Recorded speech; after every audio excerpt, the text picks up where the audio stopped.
Je déclare, reçois les miracles au nom de Jésus. Si ton mariage a un problème, reçois la stabilité. Si ta maison a été envahie par la maladie, reçois la guérison. S'il y avait des combats qui s'étaient levés dans ta vie, maintenant que tu sois vainqueur au nom de Jésus-Christ. Moi, je déclare comme étant prophète. Si tu crois au miracle, tu reçois cela, que cela soit ainsi au nom de Jésus.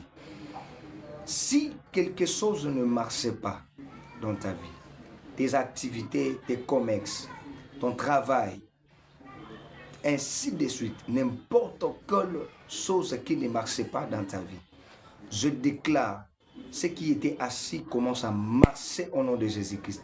Reçois cela au nom de Jésus. Si tu crois, dis Amen, que cela te localise. Gloire à Dieu. J'aimerais partager un message avec toi. C'est pour quelques minutes seulement. Tu prends le livre de Jean chapitre 5, de verset 1 jusqu'à 9. Maintenant, nous allons lire dans le verset 9, plutôt 8. Voilà, nous lisons au nom de Jésus. La Bible dit, lève-toi, lui dit Jésus, prends ton lit et marche. Gloire à Dieu, que Dieu te bénisse abondamment. La Bible est en train de nous montrer qu'il y avait un homme. Alors cet homme, il était dans le piscine de Bethesda. Il a vécu beaucoup d'années. Il venait là-bas chaque jour, mais il ne trouvait pas la guérison. Pourquoi? Parce que dans le piscine de Bethesda, il y avait un ange qui descendait de temps en temps. Alors qu'il descend, c'est lui qui va descendre, le premier sera guéri. Mais alors que cet homme tombait toujours en retard, alors que l'autre était en train de tomber. À chaque fois qu'on amenait cet homme dans la porte de brebis, cet homme n'était pas guéri. Parce qu'il y avait 5 portiques. Il y avait beaucoup de paralytiques, de problèmes, de maladies qui venaient là-bas pour entendre seulement leur guérison. Mais alors que cet homme aussi était l'une des personnes qui venaient là. La façon dont la Bible nous a éclairci, je vois qu'il venait presque chaque jour. On venait le déposer presque chaque jour. C'est seulement qu'il ne savait pas le jour où Dieu peut le bénir. J'aimerais te dire une chose. Tu ne sais pas, c'est dans ton église ou au travers de ces messages que Dieu peut te bénir. Moi, je crois qu'au travers de ces messages, tu seras béni. Je ne sais pas les jours où Dieu a prévu ta bénédiction.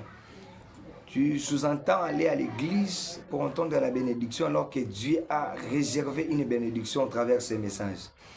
Dieu est là pour te bénir au nom de Jésus-Christ. Écoutez, la Bible est en train de dire, cette personne qui est le paralytique venait de temps en temps. On venait les déposer, donc il ne venait pas seul parce qu'il était paralytique. On venait les déposer à tout moment, à chaque jour plutôt. Lorsqu'on venait à déposer la personne, il ne trouvait pas la guérison. Pourquoi? Parce qu'il est tombé en retard. Alors que le principe de cette piscine était que si tu tombes le premier, tu seras guéri. Parce qu'il y avait un ange qui bougeait l'eau. Dès qu'il bouge l'eau, tu tombes le premier, tu es guéri. Écoutez, moi je vois, il y a des messages qui est dans ces versets. Il y a vraiment des choses qui sont très intéressantes et très capitales. Pourquoi? Il y avait des principes pour vivre la bénédiction. Il y a aussi des principes pour vivre l'élévation. Au travers de ces messages, si tu es violent, tu seras béni. Mais si tu n'es pas violent, tu vas écouter comme si tu écoutes toute autre vidéo passant de Facebook, YouTube, ainsi de suite. Alors moi j'aimerais que ces messages ne soient pas un message comme tous les messages, mais reçoit là comme étant une personne qui attend avec violence pour recevoir sa bénédiction. Cet homme tombait en retard parce qu'il n'était pas violent, il tombait toujours en retard. Écoutez, alors que la Bible est en train de dire, lorsque cet homme a rencontré Jésus, ce que cet homme est en train de dire, il a dit ceci. Alors qu'à chaque moment que je voulais tomber, il y avait des gens qui faisaient toujours un effort de jeter d'autres personnes afin que moi, je tombe toujours en retard. Écoutez, la Bible est en train de nous confirmer qu'il y avait des personnes qui poussaient les gens afin que les gens là soient guéris. Parce que c'était un lieu de maladie. Il y avait des gens qui accompagnaient leur famille. Il y a peut-être des personnes qui t'accompagnent. Aujourd'hui, tu marches avec des personnes croyant qu'ils veulent t'aider. Mais en réalité, ils ne veulent pas que tu sois béni. Il y a des personnes, peut-être, ils te montrent les sourires en disant que je voulais ta bénédiction. Mais ils ne veulent pas te soutenir. Parce que cet homme aussi, il avait sa famille qui venait lui accompagner. Mais on les déposait. On les déposait là-bas. Si c'était... si sa famille voulait sa bénédiction, soit voulait qu'il soit guéri, on allait peut-être le soutenir. On allait peut-être lui dire, vraiment, nous allons t'aider jusqu'à ce que l'ange va descendre. Par là, on va te jeter en premier. Alors que cet homme était en train d'attendre toujours la voix, il est en train d'attendre toujours le temps de Dieu, afin que l'ange bouge l'eau et qu'il soit guéri. Le jour-là, Dieu lui a fait grâce, il a rencontré un homme. Et lorsqu'il a rencontré Jésus-Christ dans sa vie, la Bible dit, venez à moi, vous tous qui êtes fatigués, chargés, moi l'Éternel, je vous donnerai du repos. Il y avait des questions que le Seigneur était en train de poser à cet homme, pour dire que si tu veux, tu seras guéri. Si tu ne veux pas, alors il n'y aura pas la bénédiction. Est-ce que quelqu'un me comprend? Lorsque Dieu passe dans ton chemin, il suffit seulement d'accepter son message et tout, tu es béni. Si tu acceptes ce message, tu seras béni. Le Seigneur Jésus a posé des questions à cet homme. Tu as fait combien des années? Pourquoi et tout? Il a répondu à tous les messages. Et tu veux être guéri. Écoutez ce que cet homme est en train de nous dire. Lorsque je lis la Bible est en train de dire, les maladies lui répondent, Seigneur, je n'ai personne pour me jeter dans la piscine. Quand l'eau est agitée et pendant que je vais, un autre descend avant moi. La personne a dit, je n'ai personne pour me jeter. Pour dire que peut-être tu as besoin de faire de grandes choses, mais tu n'as personne pour t'accompagner. Tu as besoin de faire de grandes choses. Tu veux réellement que ta vie soit changée, mais tu n'as personne pour que peut-être qui t'aide avec des prières. Il vous accompagne avec des intercessions, des prières intenses, de prophéties pour orienter ta vie, de préserver du mal et des combats ici de tes ennemis, ainsi de suite. Tu n'as personne, tu n'as personne. Je peux dire, Dieu envoie toujours un prophète pour accompagner une nation.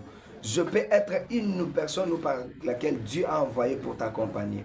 Accompagner ta bénédiction jusqu'à la mission, jusqu'à l'accomplissement, jusqu'à la fin. Pourquoi? Parce qu'il y a toujours un début, il y a toujours un début et une fin. Lorsqu'il y a un début, on peut souffrir et jusqu'à ce que Dieu viendra toujours. Voilà, dans ce sens. La personne dit que je n'ai personne pour me jeter, mais une chose, moi je dis, il y a des personnes qui ont Jésus-Christ dans sa vie, mais ils ignorent qu'il pouvait vivre la délivrance totale pour sa vie. Je dis, Joël me dit, je répandrai mon esprit sur toutes ces. Ce qui veut dire, si tu invoques Dieu, si tu marches seulement selon la volonté de la parole, tu peux vivre ta bénédiction. Ayez seulement la foi que si j'accepte le message du prophète, moi je serai guéri. Si j'accepte seulement les déclarations, je serai guéri. Alors tu ignores que mes paroles peuvent faire quelque chose dans ta vie. Parce que je passais au travers YouTube, peut-être je passais au travers des réseaux sociaux, tu me diras que non, c'est impossible. Écoutez, j'ai un Dieu qui agit de loin et de près. Parce qu'il s'appelle Jésus-Christ de Nazareth. Écoutez, la Bible dit la main de l'Éternel n'est pas trop courte pour sauver, ni son oreille pour entendre. Écoutez, la main de notre Dieu n'est pas courte. Il entend nos voix, il accompagne nos paroles. Si tu acceptes seulement que celui qui est auprès de toi peut te sauver, il va te sauver. Parce que la personne a dit, à chaque moment que j'étais en train de vouloir tomber, il y avait toujours un autre qui tombait. Pourquoi? Je n'avais personne pour me faire jeter. Écoutez, si tu n'as personne pour te jeter, tu ne vivras pas la bénédiction. Si tu n'as personne pour t'accompagner vers ta destinée, tu vas toujours commencer à échouer. Moi, je dis, c'est le moment de restauration pour toi. C'est le temps de changement pour toi. C'est un moment de visitation pour toi. Parce que le Seigneur Jésus-Christ est venu à ta rencontre. C'est dimanche, je déclare, si tu écoutes tous ces messages de lundi, mardi, mercredi, jeudi, vendredi, samedi et dimanche, si seulement tu te croises avec ces messages, oh, que ces messages changent ta vie. Que ces messages restaurent votre santé. Même si ta maladie a duré des années, c'est le temps de Dieu dans ta vie. Tu vas vivre la bénédiction et tu témoigneras la main de Dieu. Gloire à Dieu, que le Seigneur vous bénisse abondamment. Reçois la visitation de Dieu, car la Bible dit, prends ton lit et marche au nom de Jésus. Ce qui ne marchait pas dans ta vie commence à marcher. Ce qui n'avançait pas commence à avancer. Si ta finance était bloquée, maintenant qu'il soit ouvert. Au nom de Jésus, car la Bible dit, je suis derrière la parole de mes serviteurs pour accomplir. Si je suis un prophète, que Dieu te visite en ce moment que je suis en train de déclarer. Que Dieu te visite le moment où tu te croises avec ces messages. Que ces messages, que cet message change votre vie. Car la Bible dit, la parole de Dieu vivifie l'homme. La parole de Dieu transforme. La Bible dit, à chaque moment où par laquelle Dieu voit la souffrance de son peuple, il avait voulu toujours envoyer sa parole. Dieu a toujours envoyé sa parole lorsqu'il voit la souffrance de son peuple. Écoutez, je suis un prophète. Écoutez, il y a quelque chose que nous ne comprenons pas. Lorsque Dieu me libère un message, je suis comme un messager. Je suis comme un messager. J'espère que vous m'attendez bien. Un messager, c'est comme une enveloppe. J'espère que vous m'attendez bien. Un messager est l'image d'une enveloppe. Lorsque je reçois, donc je reçois à l'intérieur d'une enveloppe, il y a un message que j'ai reçu. Lorsque je me tiens devant toi, je deviens message. Pourquoi? C'est le moment où par lequel tu voulais lire la réalité. Tu veux vivre maintenant l'accomplissement de ces messages que le Seigneur a envoyés pour toi. Je me tiens aujourd'hui devant toi comme un message pour ta vie. Si ta vie n'avait pas changé, si ta vie ne marchait pas, c'est le moment où par lequel ce message change votre destinée. Et je m'excuse, et tu vas témoigner la main de Dieu. Tu verras la puissance de Dieu changer votre famille, votre foyer, la stabilité de ton travail, la stabilité de ta maison. Le célibat va te quitter maintenant. Au nom de Jésus, reçois cela, qu'il soit ainsi. Amen. Merci beaucoup. C'est de la part du prophète Emmanuel. Je suis précisément en RDC, RDC Kinshasa. Si vous ne connaissez pas, nous sommes en République démocratique du Congo. Kinshasa précisément. Voilà, je suis le révérend prophète Emmanuel. Si vous avez besoin de me contacter, c'est moi sur ce numéro WhatsApp 80, plutôt prenez le numéro WhatsApp 090 099 59 2 et 38 15 09 95 92 38 15. Plus pour ceux qui sont à l'étranger, plus 243. Plus 243. Plus 243. 9 95 38 15. Que Dieu vous bénisse abondamment.